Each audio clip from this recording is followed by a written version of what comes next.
My name is Ibeh Agbanyim. I live in US. I'm a student of Grand Canyon University in Arizona. So I will make it as brief as possible, even though this is a big topic to discuss in 15 minutes. But I understand the urgency. The title of my presentation is called Fear, the Invisible Determinant.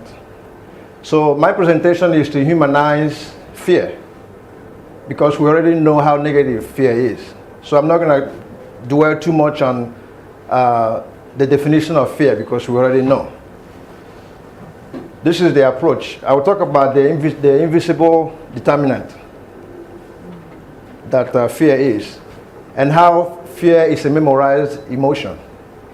Also, I will talk about allosteric load and thoughts, destructive versus constructive fear, and 3 explanatory styles of explaining your situation, and then I will conclude.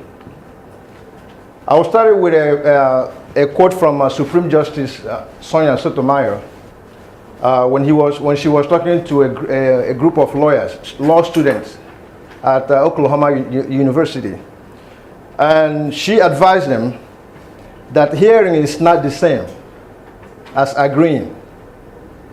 You can hear things and disagree, but you are not entitled to disagree until you understand. So basically, I'm starting from this position because I understand that I'm coming from a position of resistance when it comes to this topic of fear. These are 2 psychiatrists from, one of them is University of Yale University, and the other one is from University of New York. They explain fear, or they discuss fear from the position of fear can be constricting and even paralyzing, while for others it's also energizing and serves as a catalyst for growth. So clearly, these two psychiatrists are telling us that yes, fear can be a positive force if well managed. I'm here to tell you that fear, based on my findings, based on my understanding of fear, fear is a memorized emotion, which means we understand that fear, all through our lives, we have heard about fear as a negative construct or negative emotion. So over the years, we have memorized that emotion, that fear is negative. Dr. Joe Dispenza once said, one of the neuroscientists in US, wrote a book called You Are the Placebo. He's the one that came up with this memorized emotion concept. He said that there's what is called cognitive script.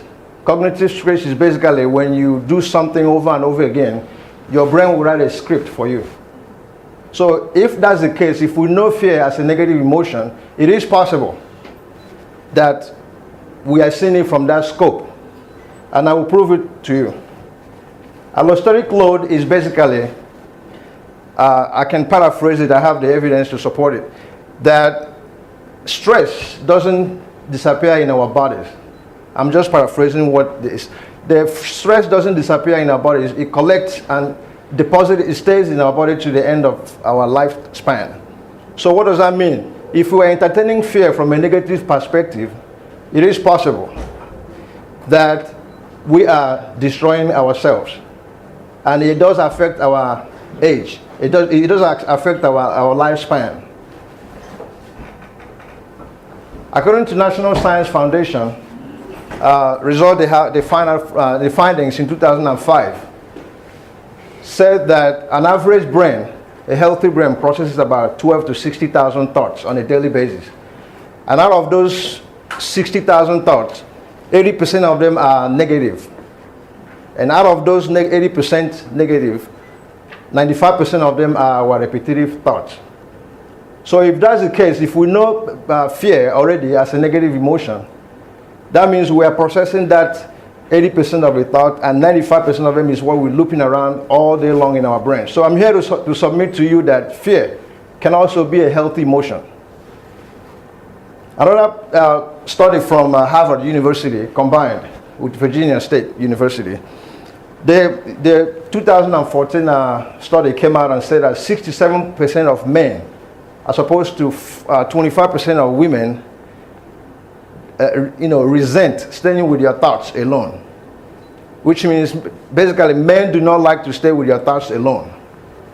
We like to find something to, we like to engage in one thing or the other, as opposed to women, which means women are more, when it comes to disciplining our thoughts, women are more disciplined when it comes to that angle.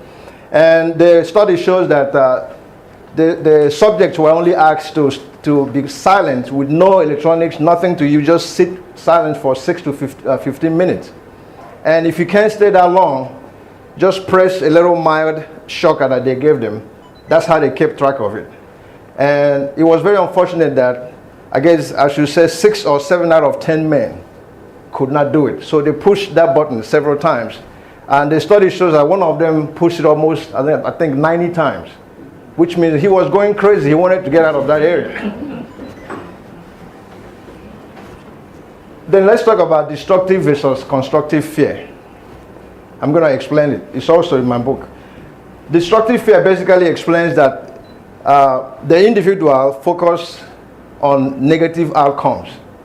That's what psychiatrist Sadwick and Chen in 2012 said. And they also focus on reacting versus responding.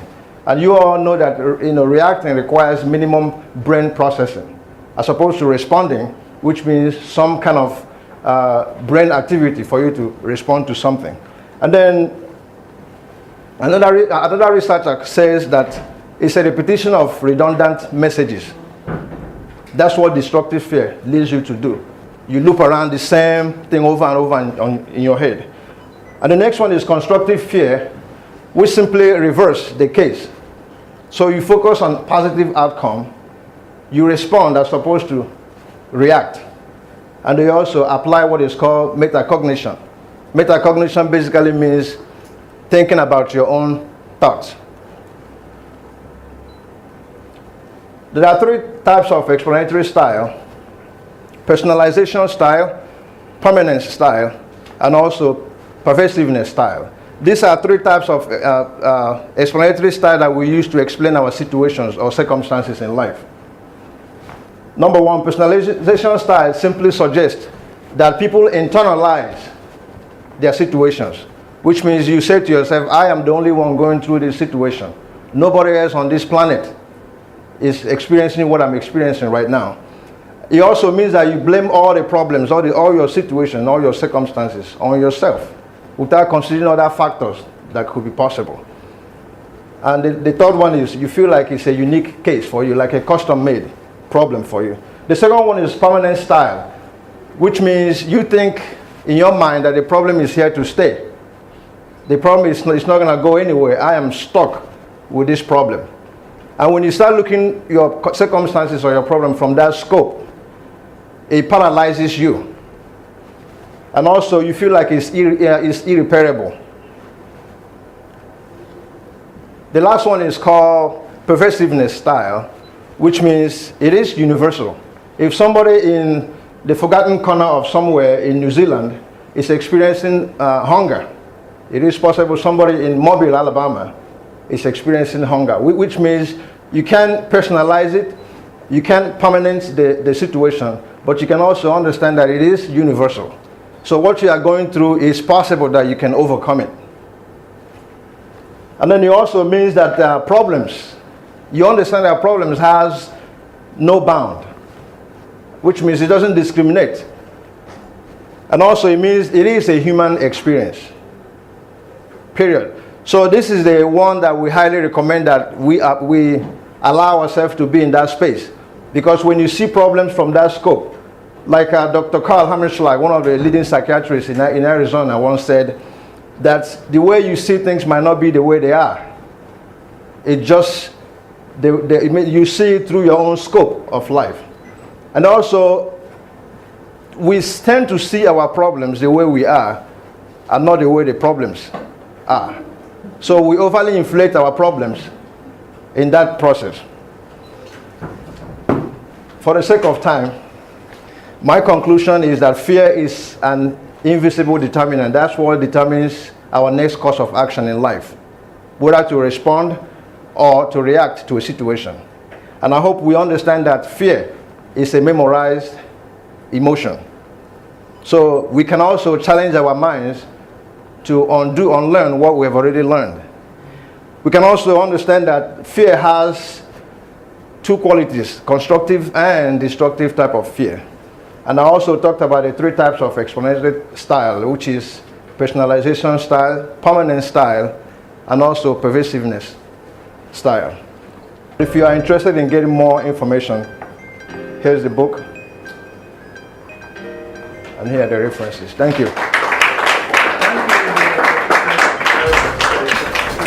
Thank you.